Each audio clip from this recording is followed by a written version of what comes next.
పెట్టి మమ్మల్ని ఆయనతో ఐక్యమతమైన ఆ ప్రియ రక్షకుని వైపు మా దృష్టి మా తలంపులు కేంద్రీకరించడం కూడా ప్రయత్నించండి. యేసు నామములో ప్రార్థిస్తున్నాము తండ్రి, ఆమేన్.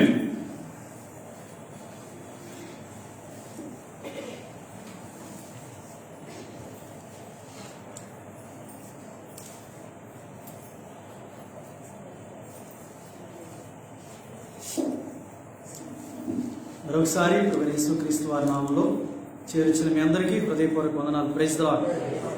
దేవుని యొక్క మహాప్రేమ, ఆయన కృప, ఆయన కనికరాలకు మనం దేవునికి ఎంతైనా నమస్కారం. మరి ప్రభు వల్ల చేసే ముందు దేవుని యొక్క లేఖనం నుంచి కొన్ని సంగతులు మనకు జ్ఞాపకం చేసుకొని మనం ప్రభు వల్ల చేద్దాం. యాకోబు రాసిన పత్రిక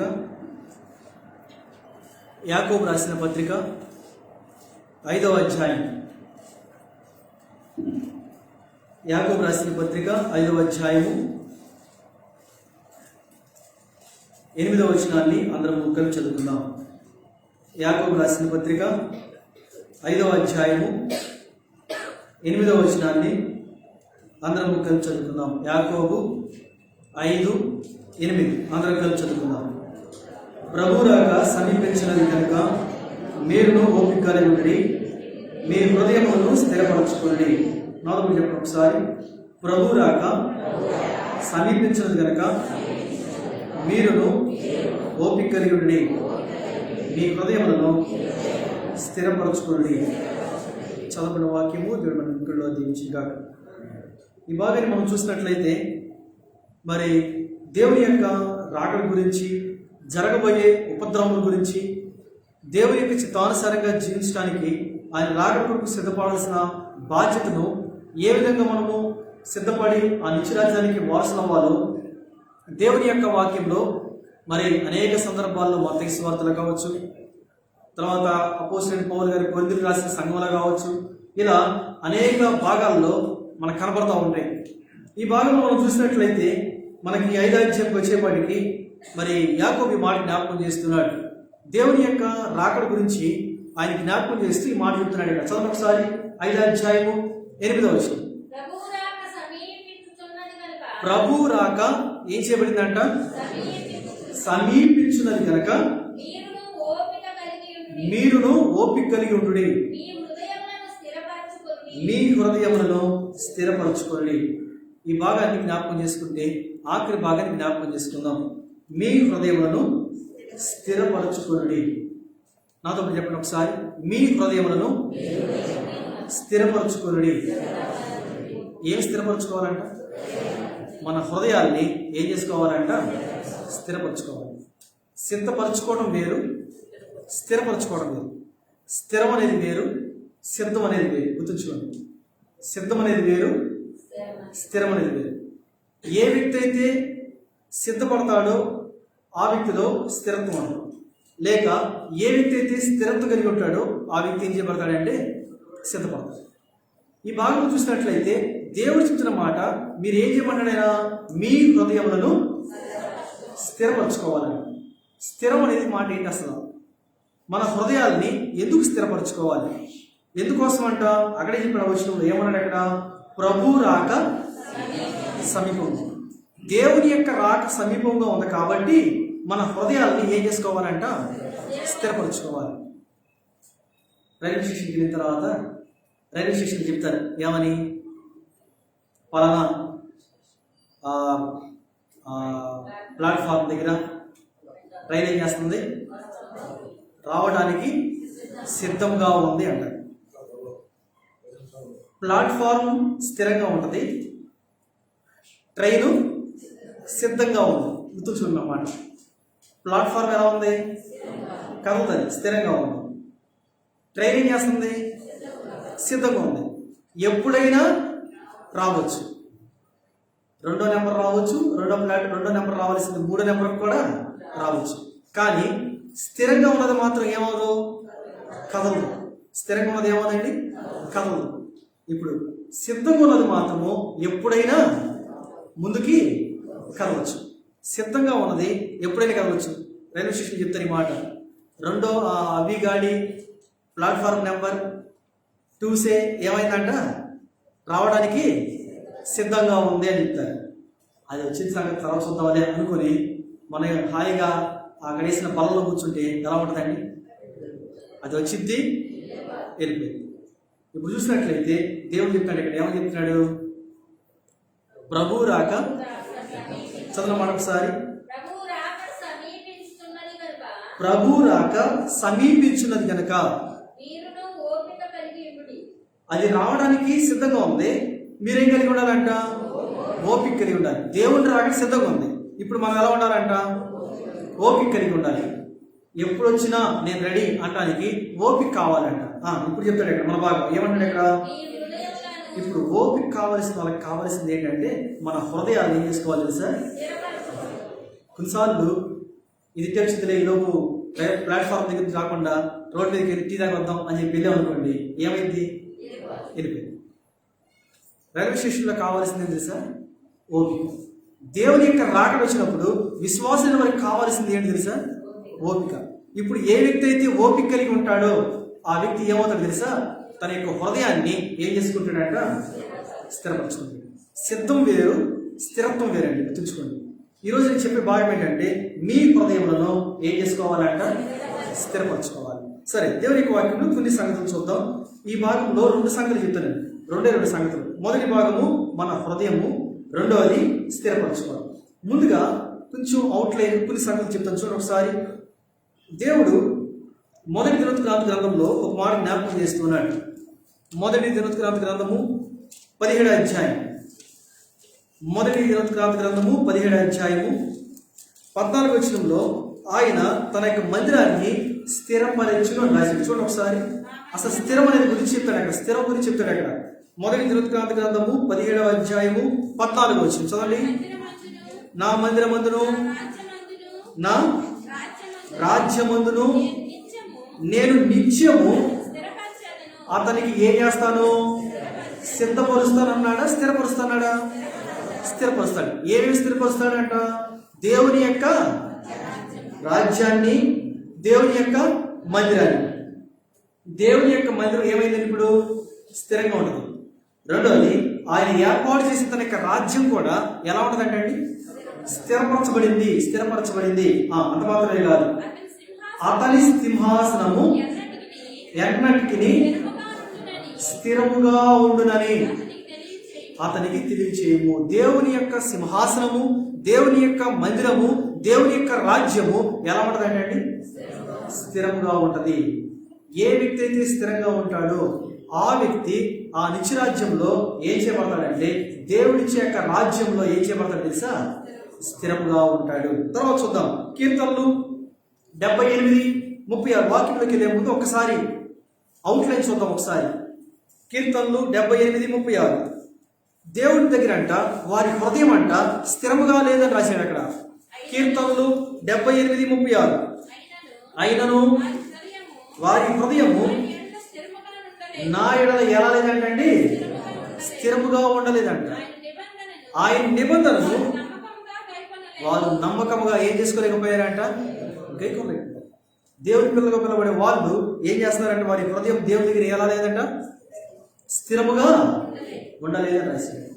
దేవుని పిల్లలకి వారికి కావాల్సింది ఏంటి అంటే వారి హృదయము ఏం కావాలంట? స్థిరంగా ఉండాలి. దేవుని యందు ఏముండాలంట? స్థిరంగా ఉండాలి. సరే, ఆయన కొన్నింటిని స్థిరపరిచాడు. వాటిని కూడా చూసి వాక్యాలకు వెళ్దాం. కీర్తనలు 89:28 కీర్తనలు 89వ అధ్యాయం, కీర్తనలు 89వ అధ్యాయం 28వ వచనంలో ఆయన అక్కడ దేవుని యొక్క నిబంధన ఆయన స్థిరపరిచాడంట. నా కృప నిత్యం అతనికి తోడుగా ఉండజేసేదను. నా నిబంధన అతనితో ఎలా ఉండదండి? దేవుడు చేసే నిబంధన ఎప్పుడు ఎలా ఉండదంట? స్థిరంగా ఉండదు. కానీ మనం చేసే నిబంధన మాత్రం మారుతూ ఉంటుంది, లేక మనం చేసే వాగ్దానం దేవుని దగ్గర మారుతూ ఉంటుంది. కానీ దేవుడు చేసిన వాగ్దానం, దేవుడు చేసిన నిబంధన ఎలా ఉంటుందంట? స్థిరముగా ఉంటుంది. అంత మాత్రమే కాదు, మొదటిగా ఆయన చేసిన నిబంధన స్థిరంగా ఉంటుంది. రెండోది చూద్దాం, కీర్తనలు 119:90 వచనం. కీర్తనలు 119:90 వచనం. మొదటిగా ఆయన నిబంధన స్థిరంగా ఉంటుంది. రెండోది భూమి స్థిరంగా ఉందంటండి, కానీ మనుషులు మాత్రమే స్థిరంగా లేరంట. నీ విశ్వాస్యత తరతరములుండును. నీవు భూమిని స్థాపించితివి, అది ఎలా ఉందంటండి? సిద్ధంగా ఉందా, స్థిరంగా ఉందా? స్థిరంగా ఉంది, కదల్చా పడట్లేదు అని రాయబడింది. భూమిని కూడా దేవుడు ఏం చేశాడంటే స్థిరపరిచాడు. కానీ దేవుని యొక్క పిల్లలుగా పిలవబడే మనము ఏం చేయబడాలి తెలుసా? స్థిరంగా ఉండాలని రాశాడు. మొదటిగా ఏ స్థిరంగా ఉంటుందంట? ఆయన యొక్క నిబంధన, సరే ఆయన యొక్క రాజ్యము, ఆయన యొక్క నిబంధన. మూడవది ఏంటిదంట? భూమి ఏముందంట? స్థిరంగా ఉంది. తర్వాత చూద్దాం యెషయా గ్రంథం 33:6. ఇవన్నీ నేను అవుట్లైన్ చెప్తున్నా, ఇంకా వాక్యంలోకి వెళ్ళలేదండి, వాక్యంలోకి వెళ్ళలేదు ఇంకా. యెషయా 33:6, 33:6. ఏది స్థిరంగా ఉంది చూడండి అక్కడ. కీర్తనలు క్షమించండి, యెషయా 33:6. నీ కాలంలో దీవింపబడినది, నియమింపబడినది స్థిరముగా ఉండును, రక్షణ బాహుల్యమును. యెహోవా భయము వారికి ఎలా ఉందంట? ఐశ్వర్యము. జ్ఞాపకం చేసినట్లయితే రక్షణ అనేది స్థిరంగా ఉందండి. రక్షణ ఎలా ఉందంట? స్థిరంగా ఉంది. మొదటిగా ఆయన నిబంధన స్థిరంగా ఉంది, ఆయన రాజ్యము లేక ఆయన సింహాసనం స్థిరంగా ఉంది, భూమి స్థిరంగా ఉంది. నాలుగోదిగా రక్షణ కూడా ఎలా ఉందంట? స్థిరంగా ఉంది. అంటే నీకు ఇచ్చిన నాకు ఇచ్చిన రక్షణ ఎలా ఉండాలి? ఎలా ఉందంటే దేవుడి ఇచ్చింది మాత్రం ఇప్పుడు స్థిరంగా ఉంది, కానీ మనం తీసుకున్న తర్వాత ఆ స్థిరత్వాన్ని ఏం చేసుకున్నా తెలుసా? అస్థిరత్వం చేస్తున్నామండి. స్థిరంగా ఉన్నదాన్ని ఏం చేస్తాం మనం? అస్థిరత్వంగా చేస్తామంటే స్థిరం నుంచి ఏమైపోతుంది తెలుసా? పక్కకి తొలగిపోతున్నామని దేవుని యొక్క వాక్యం వస్తుంది. నాలుగోదిగా రక్షణ స్థిరంగా ఉందండి. తర్వాత చూద్దాం కొలస్సీ 1:23. ఇప్పుడు నీవు నేను ఎలా ఉండాలి చెప్తాడు అక్కడ. కొలస్సీ 1:23. పునాది మీద కట్టబడిన వారై స్థిరముగా ఉండి మీరు విన్నట్టు ఆకాశము కింద ఉన్న సమస్త సృష్టికి ఈ స్వార్థ వలన ఈ నిరీక్షణ నుండి ఏం చేయకూడదంట? తొలగిపోక విశ్వాసమందు నిలిచి ఉంటే కనుక ఇది మీకు కలుగును. పునాది మీద కట్టబడిన వారై స్థిరముగా ఉండి అని రాశాడు ఇక్కడ. ఏంటంట? పునాది మీద కట్టబడిన వారై స్థిరముగా ఉండి అని రాశాడు. అంటే అర్థం ఏంటి? ఏ వ్యక్తి అయితే దేవుని యొక్క పునాది మీద కట్టబడతామో ఆ కట్టబడిన వ్యక్తి ఎలా ఉండాలంటే స్థిరంగా ఉండాలి. ఇప్పుడు వాక్యాలకు వెళ్దాం. ఇప్పుడు ఈ స్థిరం గురించి కొన్ని అండర్లైన్ చూసుకుంటూ వెళ్ళాం. ఇప్పుడు వాక్యాలకు వెళ్దాం. ఆయన అంటాడు అక్కడ యాకోబు 5:8 అంటాడు అక్కడ. ఏమంటాడు అక్కడ? ప్రభువు రాక సమీపించినది కనుక మీరును ఏ కలిగి ఉండాలంట? ఓపిక కలిగి ఉండి మీ హృదయములను ఏం చేసుకోవాలంట? స్థిరపరచుకోవాలి. మన హృదయాలు ఏం చేసుకోవాలంట? స్థిరపరచుకోవాలి. ఇంతకీ మన హృదయం ఎలా ఉంది అసలు? మన హృదయం ఎలా ఉంది? బైబిల్ చెప్పిన మాట, హృదయము అన్నిటికంటే మోసకరం, అది ఘోరమైన దాన్ని గ్రహించగలవాడు ఎవడును లేడని రాశాడు. ఇప్పుడు ఈ ఘోరమైన హృదయము దేవుని దృష్టిలో ఎలా ఉందంటే తెలుసా? స్థిరంగా ఉందండి. ఈ ఘోరమైన హృదయము దేవుని దృష్టిలో స్థిరంగా లేదు అని రాయబడింది. మరి ఇప్పుడు మన హృదయము దేవుని యొక్క వాక్యం వస్తుంది. మనం ఏం చేసుకోవాలి? ఈ హృదయాన్ని, మన హృదయాన్ని ఏం చేసుకోవాలంటే 3 సంగతులు చెప్పాడు దేవుని యొక్క వాక్యంలో. మన హృదయాన్ని స్థిరంగా ఉంచుకోవాలంటే ఏం చేయాలి? దేవుని యొక్క వాక్యం వస్తుంది 3 సంగతులు చూద్దాం. మొదటిగా అదే యాకోబు రాసిన పత్రిక 4వ అధ్యాయం 8వ వచనం. మన హృదయాన్ని ఏం చేసుకోవచ్చు చూడండి అక్కడ. మన హృదయము స్థిరంగా ఉండాలంటే ఏం చేయాలి? యాకోబు 4:8. దేవుని యొద్దకు రండి, అప్పుడు ఆయన మీ యొద్దకు వచ్చును. పాపులారా మీ చేతులను శుభ్రం చేసుకోండి, విమర్శకులారా మీ హృదయములను పరిశుద్ధపరచుకోండి. మన హృదయాలు ఏం చేసుకోవాలంటే అండి? స్థిరంగా ఉండాలంటే మన హృదయాలు ఏం చేసుకోవాలంట? మొదటిగా పరిశుద్ధపరచుకోవాలి. ఏం చేసుకోవాలంట? పరిశుద్ధపరచుకోవాలి. మన హృదయము స్థిరంగా ఉండాలంటే కావాల్సింది ఏంటంట? మొదటి సంగతి, మన హృదయం చేసుకోవాలంట పరిశుద్ధపరచుకోవాలి. పరిశుద్ధపరచుకోవడం అంటే పరిశుద్ధపరచుకోవడం అంటే వాక్యం అనే దాంతో మనం ఏం చేసుకోవాలంట? ఉదక స్నానం చేసుకోవాలి. మనకు మనం దేవుని యొక్క వాక్యం చేత ఏం చేయబడాలంట? కడగబడాలి. అప్పుడు ఆ వ్యక్తి ఏం చేయబడతాడంటే పరిశుద్ధపరచబడతాడు. లోకంలో ఒక వ్యక్తి పరిశుద్ధపరచబడాలంటే దేవుని యొక్క వాక్యం ఒక్కటే దానికి ఆధారం. దేవుని యొక్క వాక్యం ఒకటే దానికి ఆధారం. ఈ వాక్యం చేత నేను ఏం చేయబడాలంట? కడగబడినప్పుడు మాత్రమే ఏం చేయబడతామంటే దేవుని యొక్క వాక్యం ప్రకారము పరిశుద్ధ పరచబడతాం. దేవుని యొక్క వాక్యం తెలుస్తుంది. మొదటిగా మన యొక్క హృదయాన్ని ఏం చేసుకోవాలంట? పరిశుద్ధపరచుకోవాలి. రెండోదిగా మన హృదయాన్ని ఏం చేసుకోవాలి? దేవుని యొక్క వాక్యం మనలోనికి రావాలి. మనం స్థిరంగా ఉండాలంటే దేవుని యొక్క వాక్యం తెలుస్తుంది. అపోస్తలుడైన పౌలు గారు కొరింథీయులకు రాసిన రెండవ పత్రిక 6వ అధ్యాయం 13వ వచనం. ఒక్కొక్కటి నేను రిఫరెన్స్ చెప్పుకుంటూ వెళ్తే చాలా సమయం పట్టింది కాబట్టి నేను కట్ షాట్ చేస్తున్నాను అంతా. 2 కొరింథీ 6:13. మన హృదయాన్ని ఏం చేసుకోవాలి? మొదటిగా పరిశుద్ధపరచుకోవాలి. రెండోదిగా మన హృదయాన్ని ఏం చేసుకోవాలి చెప్తాడు అక్కడ. మీ ఎడల మాకున్న అంతఃకరణకు ప్రతి ఫలముగా మీరును మీ హృదయములను విశాలపరుచుకొనుడి. మీరు నా పిల్లని మీతో ఇలాగూ దేవుని పిల్లగా పిలవబడేవాళ్ళు కాబట్టి పిల్లలైన వారికి చెప్తారండి. తండ్రులు ఏం చేస్తారంటే పిల్లలకి చెప్తారు. వాళ్ళు కోపం వచ్చినా బాధ వచ్చినా వాళ్ళు ఎమ్మటే మర్చిపోతారు కాబట్టి వాళ్ళు సరి చేసుకుంటారని చెప్పి దేవుని పిల్లలుగా పిలవడే వాళ్ళకి దేవుని యొక్క సేవకులు తండ్రులుగా ఏం చెప్తారంటే దేవుని యొక్క వాక్యం చెప్తారు. ఇప్పుడు మన హృదయాలని రెండోదిగా ఏం చేసుకోవాలంటండి? మాట్లాడాలి. మన హృదయాన్ని ఏం చేసుకోవాలంట?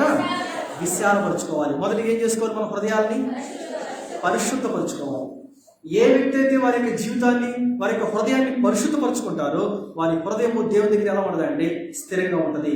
అప్పుడు ప్రభు రాకడ కొరకు వీళ్ళు ఏం చేయబడతారు? సిద్ధపడతారు. ప్రభు రాకడ కొరకు వీళ్ళు ఏం చేస్తారు తెలుసా? సిద్ధపడతారు. ఇప్పుడు మొదటిగా మన హృదయాన్ని ఏం చేసుకోవాలి? పరిశుద్ధపరచుకోవాలి. రెండోదిగా మన హృదయాన్ని ఏం చేసుకోవాలంట? విశాలపరచుకోవాలి. విశాలపరచుకోవడం అంటే విశాలం. మన హృదయం ఎంత ఉంటుందండి? మన హృదయం ఎంత ఉంటుంది? ఎవరి చేయి గుప్పుడు పూసుకొని ఒకసారి అంత ఉంటుంది గుండె. అంతే. ఎవరి చేతి పిడికిలంతో అంతే ఉండదు గుండె, ఇంకెక్కువ ఉండదు. నేను ఎంతలా ఉన్నా కదా నాకు ఎంత ఉంటుంది కాదు, నేను ఎంత సన్నగా ఉన్నా కదా ఎంత ఉంటుంది కాదు. ఎవరి గుప్పుల్లో ఎంత ఉందో అంత ఉంటుంది వాళ్ళ గుండె. ఇప్పుడు విశాలత ఎక్కడి నుంచి వచ్చింది? దావీదు అంటాడు, ఇరుకులో నాకు ఏముంది? విశాలత ఉంది. ఆయన విశాలపరిచేవాడు. ఇప్పుడు మన హృదయాన్ని ఏం చేసుకోవాలంట? అర్థమైంటే ఓపెన్ అప్ చేసుకోవాలి. దేవుని దగ్గర ఏం చేసుకోవాలి? మన హృదయాన్ని ఓపెన్ అప్ అంటే అర్థం ఏంటంటే విశాలపరచుకోవాలి. దేవుడు నాకు ఏది ఇచ్చినా నా హృదయంలో నేను చేసుకుంటాను, దాన్ని నింపుకుంటాను, భద్రపరుచుకుంటాను, తీసుకుంటాను, స్వీకరిస్తానని చెప్పి దేవుని యొక్క వాక్యాన్ని మనం ఏం చేసుకోవాలంట? లోపలికి రావాలంటే లోపల ఏముండాలండి? ఇరుకుంటే లోపల వాక్యం వచ్చిద్దా? రాదు. లోపల ఇరుకుంటే దేవుని యొక్క వాక్యం లోపలికి రాదండి. లోపల విశాలత ఉంటే దేవుని యొక్క వాక్యం ఎంతైనా లోపల పట్టింది. కొంతమంది ఏం చేస్తారు సార్? మొదట్లో కొంచెం వాక్యం చెప్పేటప్పుడు మొదట్లో వింటారు, మళ్ళీ తర్వాత ఏం చేస్తారు తెలుసా? నిద్రపోతారు. మళ్ళీ ఆఖరిలో ఆమె అన్నప్పుడు ఆ మాట వింటారు. అంటే వాళ్ళ లోపల హృదయం ఎలా ఉంది? ఇరుకుగా ఉంది. వాళ్ళ హృదయం ఎలా ఉందండి? ఇరుకుగా ఉంది. కొంతమంది మొదటి నుంచి అంతం వరకు ఏం చేస్తారు తెలుసా? నిద్రపోతూనే ఉంటారు. అంటే వాళ్ళ హృదయం ఎలా ఉంది? ఇంకా ఇరుగ్గా ఉంది. అంటే దేవుని యొక్క వాక్యం లోపల తీసుకోవడానికి వాళ్ళకి లోపల ఏం లేదు? విశాలత లేదు. బైబిల్లో ఒక మాట రాయమని తెలుసా? ఆ ఇల్లు అంట ఊడ్చి అమర్చి ఉండటం చూచి అది వెళ్ళి ఏం చేసిందంట? ఇదే పనికి మాలింది అనుకుంటే వెళ్ళి ఏం చేసిందంట? మరీ చెడ్డమైన 7 దెయ్యాలు తీసుకొచ్చిందంట. ఎందుకు? అది ఎలా ఉంది? ఇల్లంతా విశాలంగా ఉందండి. ఆ ఇల్లంతా ఎలా ఉందంట? విశాలంగా ఉంది కాబట్టి, లోపల స్థానం ఉంది కాబట్టి అది ఎందుకు తీసుకొస్తుంది? అదే దేవుని యొక్క వాక్యానికి స్థానం ఇచ్చామనుకోండి, మన హృదయము దేవుని యొక్క వాక్యం వస్తుంది. ఏం చేయబడిందంట?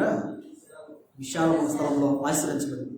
అందుకే దేవుని యొక్క వాక్యం వస్తుంది. అంటే ఇక్కడ ఏం చదువు ఒకసారి అంటే ఇక్కడ 6వ అధ్యాయం 13 వచ్చినట్టు ఇక్కడ మీ ఎడల మాకున్న అంతఃకరణకు ప్రతిఫలముగా మీరును మీ హృదయములను, అందుకని 11 వచ్చి చెప్తాడు అక్కడ, కొరింథీయులారా మాకు మీకు ఏమి లేదు తెలుసా, అమరక లేదంట. అంటే మొహమాటం లేదు. మీకు మాకు ఏమి లేదు, మొహమాటం లేదు, అమరిక లేదు. అమరిక లేని వాళ్ళు ఏం చేస్తారు తెలుసా, వారి హృదయాలను విశాలపరుచుకుంటారండి. దేవుని యొక్క వాక్యం ఎప్పుడైతే మన దగ్గరికి వచ్చిందో అది కఠినంగా ఉన్నా, సంతోషంగా ఉన్నా, తేలిగ్గా ఉన్నా ఆ వాక్యాన్ని ఏం చేసుకుంటారు, స్వీకరిస్తారు. కారణం ఏంటి తెలుసా, వాళ్ళలో ఏముండదు, అమరిక ఉండదు. అమరిక అంటే మనకు అర్థం ఏంటంటే లోపల ఇటువంటి భిన్నాభిప్రాయాలు, వేరే ఆలోచన లేకపోవడం అమరిక. ఇక్కడ బైబిల్ భాషలో చూస్తే ఏంటంటే అరమర అంటే మన అర్థం ఏంటంటే ఎటువంటి దాపరేఖం లేకుండా ఉంటాం అనమాట. ఎటువంటి దాపరేఖం లేకుండా చదవనమాట. ఇక్కడ అరమర లేకుండా మీతో మాట్లాడుచున్నాను, మా హృదయమును విశాలపరచబడి ఉన్నది అంటాడు. అక్కడ 11 వచ్చిన మా హృదయం ఎలా ఉందంట, విశాలపరచబడి ఉన్నదంటాడు. 13 వచ్చిన ఏమంటాడు, ఇక్కడ మీ హృదయం ఏం చేసుకోమన్నాడు, విశాలపరచుకోండి. మీరు ఎటువంటి దాగుడు మూతలు లేవు కాబట్టి మీ హృదయాలు ఏం చేసుకోవాలి, ఇప్పుడు మీరు విశాలపరచుకోవాలి. 11 వచ్చిన ఏమంటాడు, ఇక్కడ మా హృదయం ఎలా ఉంది, ఇప్పుడు గుర్తుంచుకోండి. దేవుని సన్నిధికి వచ్చేటప్పుడు అంట, దేవుని యొక్క సన్నిధికి వచ్చేటప్పుడు దేవుని యొక్క పరిశుద్ధంలో మనం ఇంటికాడ ప్రార్థన చేసుకోవాలంటే ఏమని, ప్రభా దేవుని యొక్క వాక్యం నాలో పడేంత వరకు నా హృదయాన్ని ఏం చెయ్యి, విశాలపరచు ప్రభా అని ప్రార్థన చేస్తున్నాను. నీ వాక్యం నేను తీసుకున్నప్పుడు అది ఎంత వచ్చినా లోపల నాకు ఎంత కలుస్తాను, విశాలం ఉండాలి, దానికి చోటు ఉండాలి. దేవుని యొక్క వాక్యం నాకు ఏముండాలి, లోపల చోటు ఉండాలి. నాకు విశాలత కావాలి ప్రభా. నీ వాక్యం ఎంత లోపలికి వెళ్ళినా దానికి ఏముండాలి, అరమర లేకుండా చూడు ప్రభా అని చెప్పి దేవుని సన్నిధికి వచ్చినప్పుడు మనం ఏం చేసుకోవాలి తెలుసా, ప్రార్థన చేసుకోవాలి. ఎప్పుడైతే దేవుని సన్నిధికి వచ్చినప్పుడు మనం ప్రార్థన చేసుకుంటామో దేవుడు మన హృదయాన్ని ఏం చేస్తాడు తెలుసా, విశాలపరుస్తాడు. ఎప్పుడైతే దేవుని దగ్గర ప్రార్థన చేసుకుని దేవుడు మనల్ని విశాలపరుస్తాడో దేవుని యొక్క వాక్యం మనకు ఎంత వినినా ఎలా ఉండదు తెలుసా, చాలా శ్రేష్టంగా ఉంటుంది. అప్పుడప్పుడు ఇప్పుడు ఈ మధ్యన తిట్టలేదు కానీ నాకు ఇంట్లో చేసిన కొబ్బరామం అంటే బాగా ఇష్టం. కొబ్బరామం ఆల్రెడీ మాట చెప్పిన ఒకసారి, కొబ్బరామం అంటే బాగా ఇష్టం. అది చేసినప్పుడు ఏమనుకుంటుంది తెలుసా, ఈరోజు మాత్రం నేను ఏం చేసేయాలి, కుమ్మేసేయాలి, వెయ్యాలి, తినేసేయాలనుకుంది. హృదయం మొత్తం ఖాళీ చేసేసుకొని శుభ్రంగా తినేద్దాం అనుకున్నంత ఊపిలో ఉంటాం. అటు ఇల్లు విద్యలు అవుతున్నప్పుడు ఆ వాసన ఏమవుతూ ఉంటుంది, మనకి వెళ్తూ ఉంటుంది. సగం వాసన లోపలికి వెళ్ళిపోయింది కదా, పొట్టంతా ఏమైపోయిందండి, తినేటానికి వెళ్ళేపాటికి ఏమైంది తెలుసా, తిందాము అనుకున్నప్పుడు మంచి నవ్వుకున్నప్పుడు ఆఖరికి వచ్చేపాటికి ఏమైంది, తింటామా, పెట్టి కూర్చోబెట్టినా వెళ్దాం. ఎందుకు, లోపల ఏమైపోయిందండి, అయిపోయింది వాసనకి. ఇప్పుడు మనకి ప్రేమ ఏం చేసినప్పుడు కూడా ఆ వాసన చూసినప్పుడు అబ్బా ఈరోజు మాత్రం కుమ్మేద్దాం అనుకుంటాం. ఆ వాసనే లోపలికి వెళ్ళిపోగానే అయిపోయింది, కడుపు నిండిపోయింది. ఇంకా ప్రేమ అందరూ వెళ్ళిపోయిన తర్వాత అప్పుడు కూర్చున్నప్పుడు ఏదో తినాలి కాబట్టి అంటే ఆ వాసన లోపలికి వెళ్ళిపోయింది కానీ లోపలంతా ఏమైపోతుంది, నిండిపోతుంది కదా. దేవుని యొక్క వాక్యం వస్తుంది. మన హృదయం అంట ఎప్పుడైతే దేవుని యొక్క వాక్యం లోపల తీసుకోవడానికి విశాలపరుచుకుంటామో దేవుని యొక్క వాక్యం వస్తుంది. ఆ వాక్యం చేత ఆయన మనం తృప్తిపరుస్తుంది. అందుకే దావీదు అంటాడు, నా గిన్నె నిండి ఏం చేస్తుందంట అండి, లోపలికి వెళ్ళిపోయి ఇంకేం చేస్తుందంట, పొర్లిపోతుందంట. కారణం ఏంటి తెలుసా, అంత విశాలపరుచుకున్నాడంట దేవుని దగ్గర. అయ్యా నా హృదయాన్ని నీ దగ్గర అంత విశాలపరుచుకున్నా కాబట్టి నా గిన్నె ఏం చేస్తుంది అండి, పొర్లిపోతుంది. కానీ మన గిన్నె నిండి పొరుతుందా అంటే ఎప్పటికీ పొరదు, ఎప్పటికీ పొరదట్లా, వేసుకుంటున్నాం దాన్ని మూసేస్తున్నాం. కానీ ఆ వాక్యం అనేది లోపలికి వెళ్ళినప్పుడు అంట లోపల నుంచి ఏమో తెలుసా, జీవధారలు ఏమోనంటే బయటికి పొరిగి రావాలి. దేవుని యొక్క వాక్యం వస్తుంది. మన హృదయాన్ని పరిశుద్ధపరచుకోవాలి. రెండోది ఏం చేసుకోవాలంట, విశాలపరచుకోవాలి. మూడోదిగా ఏం చేయాలి చూడండి, అక్కడ యోవేలు గ్రంథం 2వ అధ్యాయం 13వ వచనం. యోవేలు గ్రంథము 2వ అధ్యాయము 13వ వచనం. మన హృదయాన్ని ఏం చేసుకోవాలంట చెప్తాడు అక్కడ. యోవేలు గ్రంథం ఎక్కడుందండి, యోవేలు ఎక్కడో పాత నిబంధనలు ఎక్కడో ఉందంటారా, 752 2వ అధ్యాయం 13వ వచనం. మన హృదయాలను ఏం చేసుకోవచ్చు చెప్తాడు అక్కడ. మీ దేవుడైన యెహోవా కరుణ వాత్సల్యం కలిగిన దేవుడు కనుక శాంతమూర్తియు అత్యంత కృపగలవాడై ఉండి తాను చేయ ఉద్దేశించిన కీడును చేయక పశ్చాత్తాపపడు కనుక మీ వస్త్రములను కాక మీ హృదయములను చింపుకొని. మూడోదిగా మన హృదయాలను ఏం చేసుకోవాలంటే అండి, ఏం చేసుకోవాలంట? చింపుకోవాలంట. ఏం చేసుకోవాలంట? చింపుకోవాలంట. ఏం చేసుకోవాలంట? మంచి ఒక కచ్చి చూసుకుంటారు వెళ్ళి ఇంటికాడి చింపుకోవాలన్నారు కదా, ఇంటికి ఏం చేయాలి? కచ్చి చూసుకోవాలా? చింపుకోవడం అనే మాటకు అర్థం ఏంటంటే మనలో ఉన్న కఠినత్వాన్ని ఏం చేసుకోవాలి? తీసివేసుకోవాలి. మనలో ఉన్న మూర్ఖత్వాన్ని ఏం చేసుకోవాలి? కడిగేసుకోవాలి. మనలో ఉన్న ఆ యొక్క క్రూరమైన స్వభావాన్ని ఏం చేసుకోవాలి? తీసివేసుకోవాలి. ఎప్పుడు? హృదయం చింపుకోవడం అంటే యోన పత్రికలు చూస్తే యోన గ్రంథంలో దేవుని యొక్క వాక్యం ప్రకటించిన తర్వాత యోన వెళ్ళి కూర్చున్నాడు, కానీ ఆ పట్టణం వాళ్ళందరూ ఏం చేశారు తెలుసా? వారి హృదయాన్ని, వాళ్ళ బట్టలన్నీ ఏం చేసుకున్నారంట? చించేసుకున్నారంట. ఏం చేసుకున్నారంట? చూడతారు అసలు మాట చూడండి ఒకసారి. యోన గ్రంథంలో అన్నమాట, వాళ్ళు యోన సువార్త ప్రకటించిన తర్వాత ఆ పట్టణాన్ని నాశనం చేస్తానని చెప్పిన తర్వాత ఆ ప్రజలంట పిల్లల్లో జనంలో మొత్తం పశువులతో సహా అన్నీ కలిసి ఏం చేశారు చూడండి. 8వ వచనం, 3వ అధ్యాయం 8వ వచనం. మనసు త్రిప్పుకొని మనం లైవ్ కాకుండా తన కోపాన్ని చలార్చుకొని కనుక ఎద్దులు కానీ గొర్రెలు కానీ మేత మేయకూడదు, నీళ్ళు త్రాగకూడదు. మనుషులందరూ తమ దుర్మార్గములను ఏం చేసుకోవాలంట? విడిచి తమ చేయ బలత్కార్యం మానివేయవలెను. పశువులేమి గోనపట్ట కట్టుకోవలను, వేడుకోవలను. తర్వాత ఈ నినివే వారు తమ చెడు నడతలను మానుకొనగా వారు చేయించున్న క్రియలను దేవుడు చూచి వారికి చేయదునని చెప్పిన మాట కీడు చేయగా, అంటే వారి హృదయాలను వాళ్ళు ఏం చేస్తున్నారంట? చింపుకున్నారంట. పశ్చాత్తాపడమని మాట అర్థం వారి హృదయాలు వాళ్ళు ఏం చేస్తున్నారంట? చింపుకున్నారంట. ఆలోచన ఒకసారి. కొంతమంది చూసారా, సినిమా హీరోల కోసం, రాజకీయ నాయకుల కోసం ఏం చేస్తారంటే వారి బట్టలు చింపుకుంటారు. ఏం చేస్తారు? బట్టలు చింపుకుంటారు. వీళ్ళు ఏమనుకుంటారంటే వాడు మమ్మల్ని చూస్తున్నాడు, మేము చింపుకున్న సంగతి అనుకుంటారు పాపం కూర్చొని. కానీ వీళ్ళు చింపుకున్న, వీళ్ళు చచ్చిపోయినా వాళ్ళు చూస్తారా? చూడరండి. కానీ నీవు కనుక నీ హృదయాన్ని కనుక చింపుకుంటే దాని అర్థం ఏంటంటే నీ హృదయాన్ని కనుక దేవుడి దగ్గర క్షమాపణ కోరితే, పశ్చాత్తాపడితే దేవుడు ఏం చేస్తాడు తెలుసా? నీకు కీడు చేస్తున్న సంగతి దేవుడు చేయకుండా మాట్లాడంట. కీడు చేయడండి ఆయన. కీడు చేస్తానని చెప్పినా ఆ కీడు చేయకుండా మాట్లాడంట. అందుకే దేవునికి వాక్యం వస్తుంది. యోగేలు అంటాడు అక్కడ, ఏమన్నాడు అక్కడ?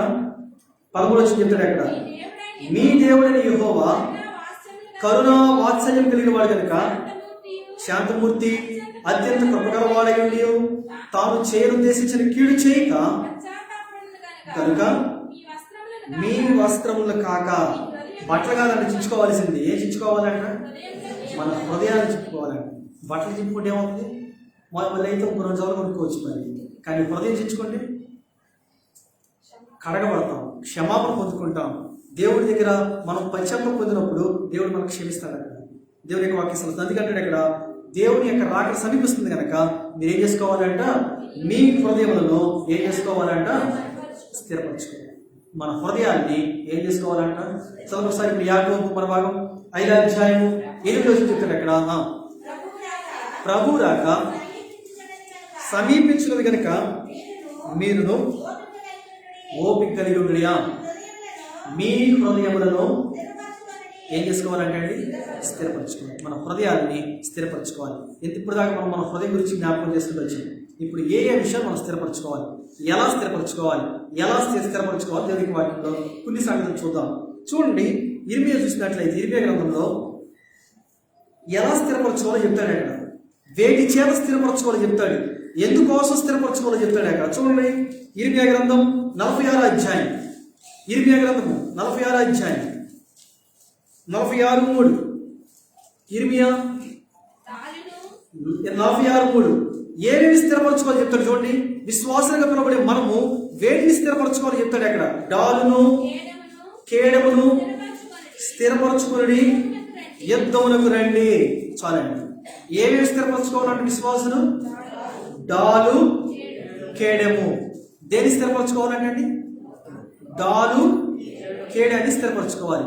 అసలు డాలు, కేడం ఏంటి? మనం యుద్ధానికి వెళ్తున్నామా అంటే నిజంగా యుద్ధానికి వెళ్తున్నాం. ఎవరి మీద యుద్ధానికి వెళ్తున్నాం? అపవాది అయినా సాతాను దగ్గరికి యుద్ధానికి వెళ్తున్నాం. ఈ డాలు దేనికి సాదృశ్యంగా ఉంది? ఈ కేడము దేనికి సాదృశ్యంగా ఉంది? యాకోబు రాసిన పత్రికలో మనం చూస్తున్నాం. రక్షణ అనే స్థిరస్థానం మనం చేసుకోవాలంట ధరించుకొని, చదువు మరొకసారి, విశ్వాసం అనే డాలు పట్టుకోవాలంట. చదువు మరొకసారి, ఎఫెసియా యాకోబు? ఎఫెసి 6వ అధ్యాయం. అందుచేత 11 చదువుతున్నారు అక్కడ. ఎఫెసి 6:13 చెప్తారు అక్కడ. చదవండి. అందుచేతను మీరు ఆపద్దనందు వారిని ఎదిరించుటకు సమస్తమును నెరవేర్చిన వారై నిలువబడుటకు శక్తివంతులగుటకు దేవుడించు సర్వాంగ కవచం ఏం చేసుకోవాలంట? ధరించుకోండి. ఎలాగనగా ఎలా ధరించుకోవాలో చెప్తున్నాడు దేవుడు. ఎలా ధరించుకోవాలో చెప్తున్నాడు అక్కడ. మీ నడుమునకు సత్యమని దండి కట్టుకొని, నీతి అను మైమరుపు తొడుక్కొని, పాదములకు సమాధాన స్వార్థ వలన స్థిర మనసును జోడు తొడుక్కొని నిలబడుడి. ఇవన్నీ గాక విశ్వాసమును డాలు పట్టుకొనుడి.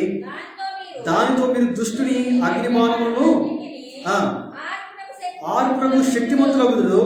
మరియు మరియు రక్షణను స్థిరస్థానమును దేవుని వాక్యమును ఆత్మ ఖడ్గమును ధరించుకోండి. ఆత్మ వలన ప్రతి సమయమందును. చాలు. ఇక్కడ చూసినట్లయితే ఏమి ధరించుకోవాలో చెప్తాడు అక్కడ. విశ్వాసం అనే డాలు. అందుకనే ఇరిమియా చెప్తాడు అక్కడ ఏమన్నా 40వ అధ్యాయం 3వ వచనంలో డాలును కేడమును ఏం చేసుకోవాలంటే మనం స్థిరపరచుకోవాలి. సిద్ధపరచుకుని స్థిరపరచుకోవాలి దాన్ని. చాలా మంది అంటారు మా పితరులదండి ఇది, మా పూర్వకాలం ఉందండి అంటారు కదా చాలా మంది. వాటిని వీళ్ళు ఏం చేస్తారు? స్థిరపరచుకుంటారు కదండి. వీళ్ళు ఏం చేస్తారు? స్థిరపరచుకుంటారు. పాతకాలంలో ఉన్న వస్తువులు కావచ్చు, పాతకాలంలో ఉన్న మరి సామాన్లు కావచ్చు, వీళ్ళు ఏం చేస్తూ ఉంటారంటే స్థిరపరచుకుంటారు. అందుకని దేవుని యొక్క వాక్యం వస్తుంది. చదువు ఒకసారి మళ్ళీ 46వ అధ్యాయం 3వ వచనం. డాలును కేడమును స్థిరపరచుకొని ఏం చేసుకోవాలంట? గుర్రములను కట్టుడి. రౌతులారా స్థిరస్థానం ధరించుకొని ఏం చేసుకోవాలంట? ఈటలకు ఏం చేసుకోవాలంట? పదులు పెట్టుడి. దేవుని యొక్క వాక్యం సెలవుస్తుంది. అందుకని ఇరిమియా గ్రంథం 46వ అధ్యాయం 3వ వచనం అంటాడు అక్కడ డాలును కేడమును ఏం చేసుకోవాలంట? స్థిరపరచుకోవాలి. డాలును కేడమును ఏం చేసుకోవాలంట? స్థిరపరచాలి. విశ్వాసం పిలువబడే మనము ఆత్మీయ జీవితంలో డాలును కేడమును ఏం చేసుకోవాలంట? స్థిరపరచుకోవాలి. ఇప్పుడు మన హృదయాన్ని మనం స్థిరపరచుకునే మనము వీటితో పాటు స్థిరత్వం అనేది కలిగి ఉంటే ఆత్మీయ జీవితం మనం ఏం చేయబడతాం తెలుసా? ఆత్మీయ జీవితంలో బలపరచబడతాం. అంత మాత్రమే కాదు, ఇంకా వేటిని స్థిరపరచుకోవాలి చూడండి అక్కడ. హెబ్రీ రాసిన పత్రిక 13వ అధ్యాయం. హెబ్రీ 13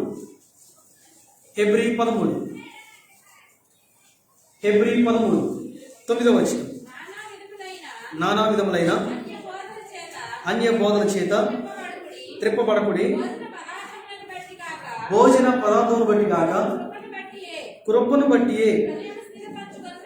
హృదయమును స్థిరపరచుకుంటా. ఏంటంట? దేని చేత స్థిరపరచుకోవాలంటే అర్థం చేసుకోండి. పెనుంట మాట ఒకసారి పెనుంట అర్థం చేసుకోండి. దేని చేత స్థిరపరచుకోవాలంట? ఇందాకేమన్నాడు అక్కడ? డాలును కేడమును స్థిరపరచుకోమన్నాడు. ఇప్పుడు ఇక్కడ ఏమన్నాడు? ఇక్కడ దేన్ని స్థిరపరచుకోవాలంట? కృపను బట్టి హృదయాన్ని ఏం చేసుకోవాలంటే స్థిరపరచుకోవాలి.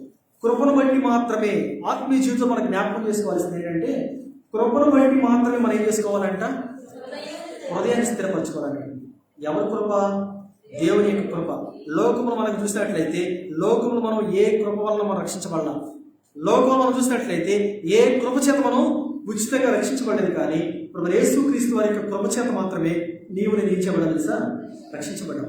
మీరు కృప చేతనే మీరు ఏం చేయబడ్డారు? ఉచితంగా రక్షించబడ్డాం. కృప చేతనే రక్షించబడిన మనము దేన్ని స్థిరపరచుకోవాలి అంటే దేవుని యొక్క వాక్యం వస్తుంది. మన హృదయాన్ని ఏం చేసుకోవాలంట? లోకంలో చూసినట్లయితే ధనము ద్వారా, ఆర్థికమైన బలం చేత, శక్తి చేత, జ్ఞానం చేత, వీటి చేత వీళ్ళు స్థిరపరచుకుంటారు వారి హృదయాన్ని.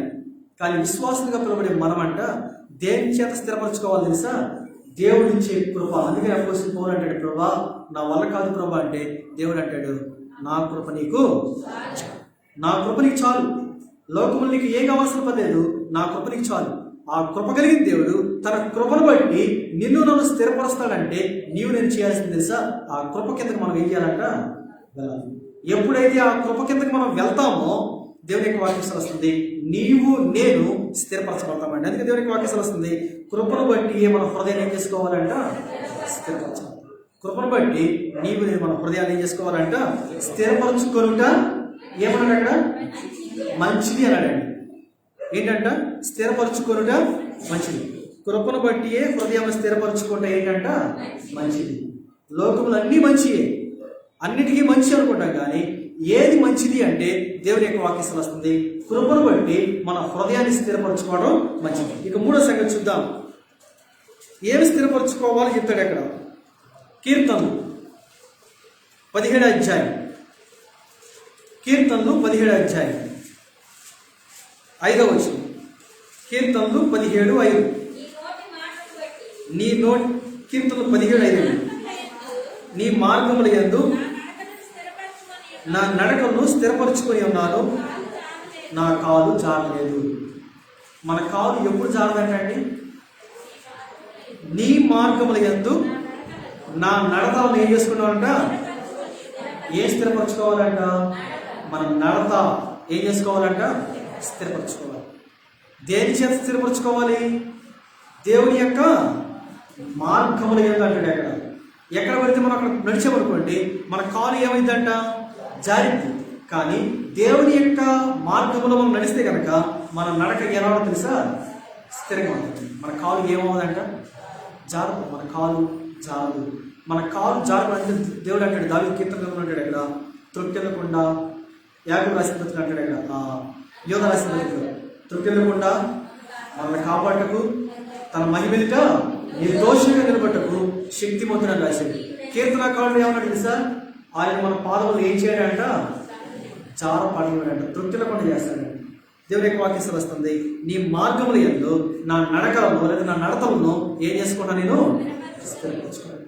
ఆత్మీయ జీవితంలో మనం జ్ఞాపకం చేసుకోవాల్సింది ఏంటంటే మన నడతలను మనం ఏం చేసుకోవాలంట?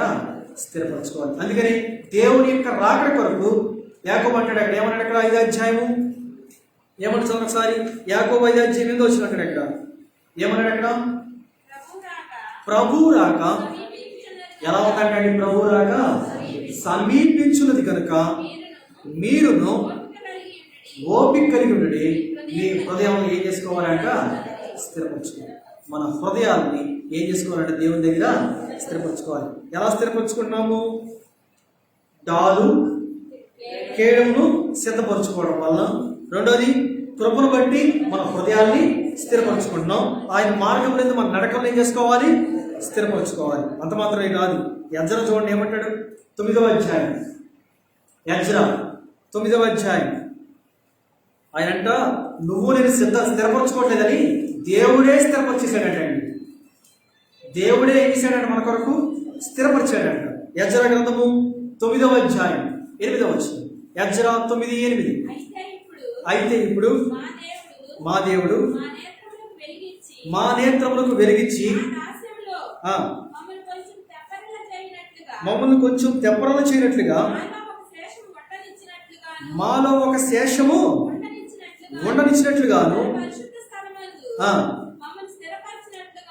ఎక్కడ స్థిరపరుస్తున్నాడంట? ఆయన తన పరిశుద్ధ స్థలమందు మనల్ని స్థిరపరుచినట్లుగా మా దేవుడైన యెహోవా ఎంత మటుకు మన ఎడల ఆయన ఏం చూపించాడంటండి? దయ చూపించాడు. ఇంతవరకు మన ఎడల ఆయన ఏం చూపిస్తున్నాడంట? దయ చూపిస్తున్నాడండి. ఎందుకు ఎంతవరకు ఆయన మన ఎడల దయ చూపిస్తున్నాడు తెలుసా? నిన్ను నన్ను స్థిరపరచడం కోసం. ఎక్కడ? ఆయన యొక్క పరిశుద్ధ స్థలంలో, దేవుని యొక్క నివాస స్థలంలో, దేవుని యొక్క మందిరంలో దేవుడు మనల్ని స్థిరపరచడం కొరకు నీ ఎడల నా ఎడల ఆయన ఏం చూస్తున్నాడంటే దయ చూస్తుంది. దేవుని యొక్క వాక్యం వస్తుంది. మన పితరులైన వాళ్ళు అనేక మంది దేవుని చేత వాళ్ళు ఏం చేయబడ్డారు తెలుసా? స్థిరపరచబడ్డారు. దావీదు అంటాడు, దేవుడు నీ రాజ్యాన్ని నేనేం చేస్తాను తెలుసా? స్థిరపరుస్తున్నాను. సొలొమోను అంటాడు, దేవుడు నీ రాజ్యాన్ని నేనేం చేస్తున్నాను? స్థిరపరుస్తున్నాను. కారణం ఏంటి తెలుసా? వారు దేవుని సన్నిధిలో ఎలా ఉన్నారంట? స్థిరముగా ఉంటే. కొత్త నిబంధనలో మాట రాస్తాడు చూడండి, మనం స్థిరంగా ఉంటే మనమే ఆయన అంటాడు. చూద్దాం ఒక మాట, దానికన్నా ముందు ఒకసారి వెనక్కి వచ్చేయండి. 2వ దినవృత్తాంత గ్రంథం.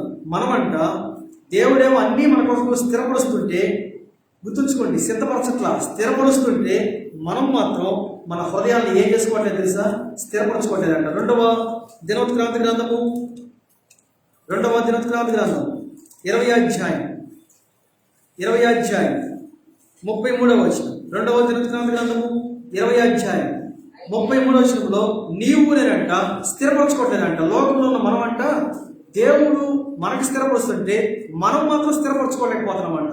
దేవుని పిల్లగా కనబడే వాళ్ళు మాత్రము ఇంకా ఏం చెప్పాడు అక్కడ? అయితే అప్పటికి ఇంకను జనులు తమ పితరుల దేవుని వెతుకుటకు తమ హృదయములను ఏం చేసుకోవట్లేదంట? స్థిరపరచుకునలేదు. అతడు ఉన్నత స్థలములను తీసివేయలేదు. ఏం చేసుకోవట్లేదంటే ప్రజలు వారి హృదయాన్ని ఏం చేసుకోవట్లేదంట? స్థిరపరచుకోవట్లేదంట. ఇంకా మన ఆత్మీయ జీవితంలో సంవత్సరాలు గడిచిపోతున్నాయి, నెలలు గడిచిపోతున్నాయి. దేవుడి పిల్లగా చెప్పుకునే మనము సిన్సియారిటీ అనేది, సీనియారిటీ అనేది పెరిగిపోతుంది, కానీ మనలో ఏం పెరగట్లేదు తెలుసా? స్థిరత పెరగట్లేదు. చాలామంది చెప్తారు, మేము 30 సంవత్సరాల నుంచి రక్షించబడ్డామండి. 30 సంవత్సరాలు అప్పుడు సీనియారిటీ. ఎన్ని సంవత్సరాలు సీనియారిటీ ఏంటండి? 30 లేదా 40 సంవత్సరాలు లేదా 50 సంవత్సరాల సీనియారిటీ. దేవుడికి కావాల్సింది సీనియారిటీ కాదండి, సిన్సియారిటీ. దేవుడికి కావాల్సింది ఏంటి? సిన్సియారిటీ. సీనియారిటీ అవసరం దేవుడికి.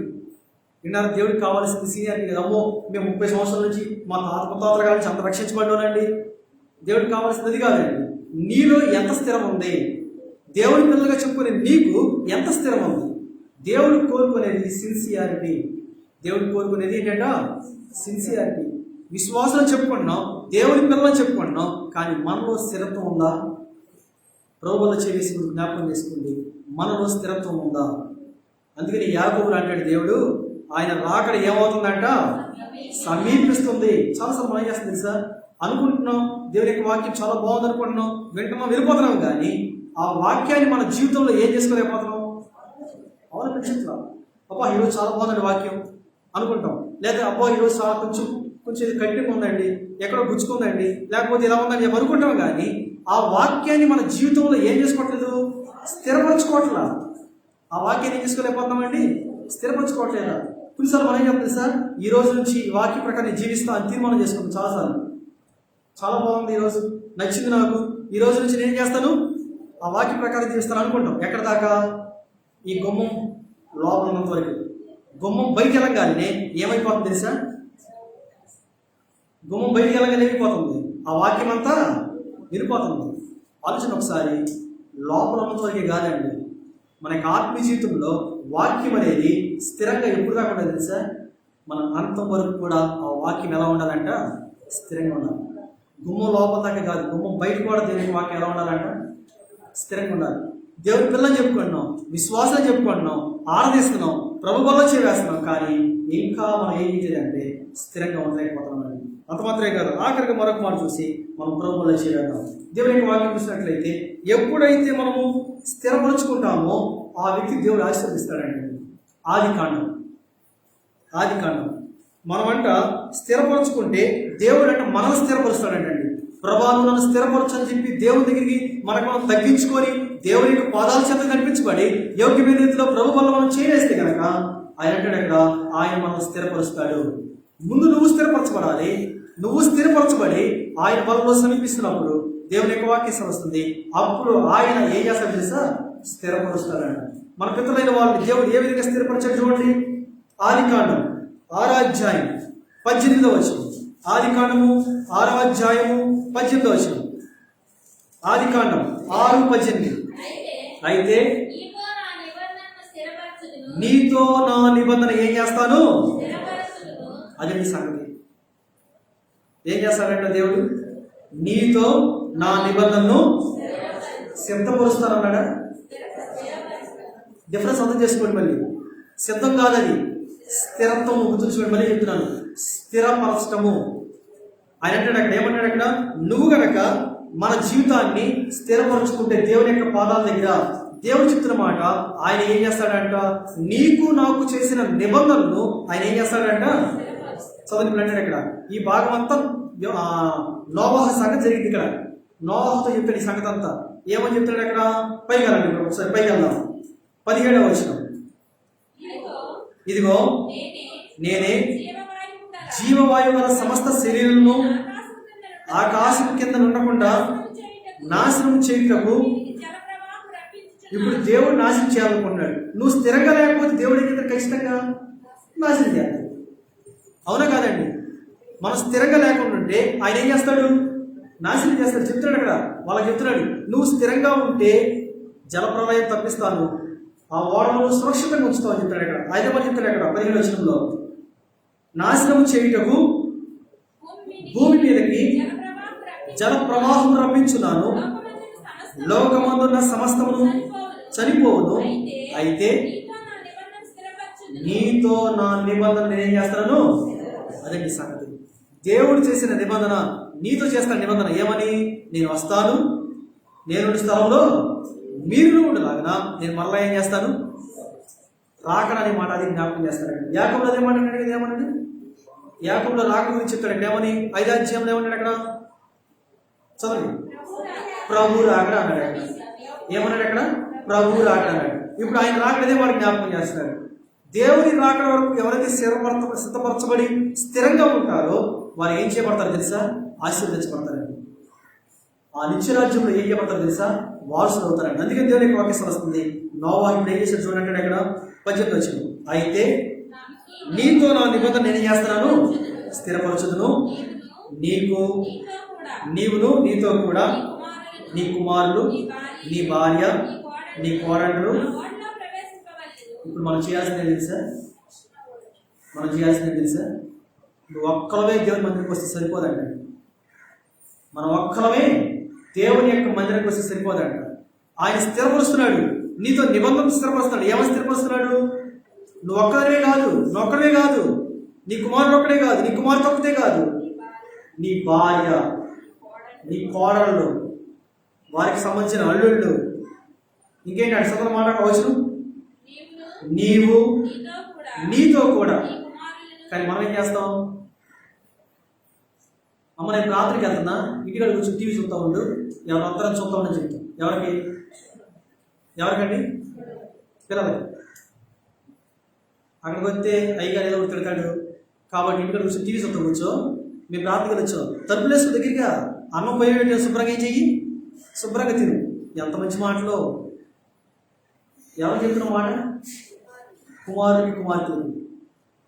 ఎవరు? మీరు వెళ్ళండి, ఈరోజు నాకు పని అవ్వలేదు. ఎవరు? భార్య. ఏమో ఈరోజు నేను కష్టపడ్డాను, ఈరోజు నువ్వు వెళ్ళు, నా కోసం కూడా కానికేసినప్పుడు. ఎవరు? భర్త. ఇదే అండి దేవుడికి కావాల్సింది. పెళ్ళికి వెళ్తున్నాము, అందరూ వెళ్తున్నా వాళ్ళు మాట్లాడుతున్నా. పెళ్ళికి వెళ్తాం, నొక్కదాన్ని ఇంట్లో ఉన్నాము, తలుపేసి వెళ్తాం అంటారా? టీవీ చూస్తూ కూర్చో శుభ్రంగా, నీకు కోడి మాసం రెండు పెట్టాను అంటారండి? మాట్లాడుతున్నా అంటారా? అన్నం ఏమంటారు? తొందరగా రెడీ అవ్వు, తొందరగా స్థిరపడు, నువ్వేం చేయాలని పెళ్ళికి వెళ్తాం అంటారు కదా? అవునా? కొంతమంది ఇంట్లో కూర్చోబెడతారా? ఎవరగా పెళ్ళికేమో అందరూ వెళ్తాము, ఫంక్షన్లకు అన్నీ అందరూ వెళ్తాం, కానీ దేవుని సన్నిధికి వచ్చేపాటికి మాత్రము ఏం చేస్తున్నాం? ఆలోచన ఒకసారి. తప్పు నీ మీద వేస్తారు. నీ కొడుకు, నీ కుమార్తె, నీ అల్లుళ్ళు, నీ కోడళ్ళు, నీ భర్త, నీ భార్య నీ మీద నిందేస్తారు. ప్రభా, నా భర్త కనుక, లేకపోతే నా భార్య కనుక, నా పిల్లలు కనుక, లేకపోతే నా తండ్రి కనుక దేవుని సన్నిధికి నన్ను తీసుకెళ్ళినట్టయితే కనుక నేనేం చేస్తాను తెలుసా, నీ దగ్గరికి వచ్చేవాడిని అని చెప్పి దేవుడికి ఏం చేస్తారు తెలుసా, మన మీద నేరారోపణ చేస్తారండి. మన మీద నిర్దేస్తారు వాళ్ళు. మనమే శుభ్రంగా పరలోకంలో ఉంటే వాళ్ళు ఎక్కడ ఉంటారు? వాళ్ళు ఎక్కడ ఉంటారండి? నరకంలో అగ్ని కాలుతో ఉంటారు. వాళ్ళు ఏం చెప్తారు తెలుసా, నువ్వు పోతే పోయావు, మమ్మల్ని కూడా తీసుకెళ్ళొచ్చుగా ప్రార్థన నీతో పాటు, నువ్వు వెళ్తే వెళ్ళావు, మమ్మల్ని కూడా తీసుకెళ్ళొచ్చు ద్రోపుడికి అని చెప్పి వీళ్ళు ఏం చేస్తారు తెలుసా, మన మీద నేరారోపణ చేస్తారు. ఇప్పుడు నోవాహు ఏం చేశాడండి? జలప్రళయంలో ముందు ట్రైన్కి వస్తాను, తర్వాత ఎక్కించుకెళ్తానడా అన్నాడండి. ముందు ఓడ తయారు చేశారు కదా, ట్రైన్ అవుతుంది, ముందు దాన్ని నడుపుతుందో లేదో బండి అని చెప్పి అని ముందు ట్రైన్కి వెళ్ళి వస్తాను అన్నాడా? అలా ఓడ తయారు చేశాడు, ఎక్కేమన్నాడు, దేవుడు నడిపించేశాడు. దేవుని పిల్లలుగా పిలవబడే మనము ఏ వ్యక్తి అయితే స్థిరంగా ఉండాలనుకుంటున్నాడో, ఆ నిత్య రాజ్యంలో వాసులు అవ్వాలనుకుంటున్నాడో, ఎప్పుడూ ఉంటాయి పనులు, ఎప్పుడూ ఉంటాయి పనులు. ఉంటే ఉండవండి, మనం పెట్టుకుంటే ఉంటాయి పనులు కదా, అవునా కాదు? పనులు ఎప్పుడు ఉంటాయి. కానీ అన్ని చోట్లకి వెళ్తాము.